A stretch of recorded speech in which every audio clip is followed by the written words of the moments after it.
통일부 교류협력법 개정안 입법 예고 경협 중단시 기업 지원 근거 마련. 통일부가 남북 교류협력법 개정을 통해 대북 접촉 절차를 간소화하려던 방침을 철회했다. 앞서 통일부는 북한 주민과의 우발적이고 단순한 접촉은 신고 대상에서 제외하고 수리 절차를 없애겠다고 했으나 이 내용은 개정안에 포함되지 않았다. 통일부는 27일 분야별 협력사업 규정을 구체화하는 내용을 담은 교류협력법 개정안을 입법 예고했다. 남북경제협력사업이 조정명령으로 중단되는 경우 기업을 지원할 근거 조항을 신설하고 지자체를 남북 간 협력 사업의 주체로 명시하는 등 내용이 추가됐다. 개정안은 국제합의 등 사유로 조정명령을 통해 교역을 중단하는 경우에는 국무회의 심의를 거쳐야 하며 이로 인해 교역이 상당 기간 중단된 경우 경영 정상화를 위해 필요한 조치를 할 수 있다고 명시했다. 이런 조항을 명시한 것은 개성공단 폐쇄와 같은 사례를 염두에 둔 것으로 보인다. 더불어 우수교역업체 인증 제도를 도입해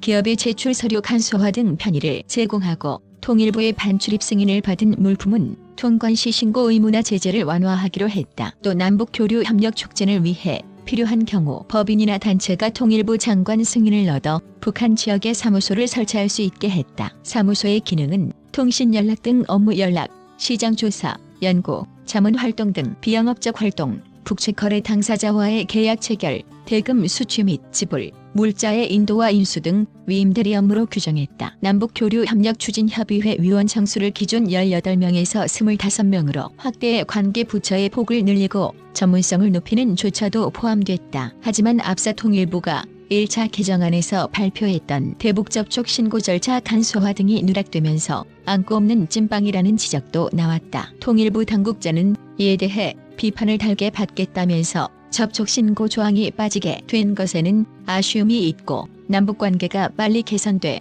개정 시기가 앞당겨지기를 소망한다고 밝혔다. 제외 배경에 대해서는 북한이 대화와 협력의 동반자인 동시에 반국가 단체라는 이중적 지위에 있는 이상 아직은 균형 있게 고려할 필요가 있다는 의견을 반영했다면서 향후 남북관계 진전 등 상황을 보고 재검토할 예정이라고 설명했다. 이 당국자는 이어 개성 남북공동연락사무소 복파 등 남북관계 정세 편화는 개정안 도입 과정에서는 고려되지 않았다고 설명했다. 또 개정안 논의 과정에서 우수교역업체에 보조금을 지급하거나 남측에 북한 사무소를 둘 수 있도록 할 경우 대북 제재에 저촉될 우려가 있다는 일부 부처의 의견이 있었던 것으로 전해졌다. 통일부 당국자는 추상적 법률만으로는 제재 위반된다고 보기 어렵고 현행 교류협력법 내 조정명령을 통해서도 우려를 충분히 조정할 수 있다면서 이러한 통일부 입장을 관계 부처들도 이해하고 동의했다고 설명했다. 통일부는 입법 예고 기간인 10월 6일까지 여론을 수렴해 개정안을 확정하고 법제처 심사 등을 거쳐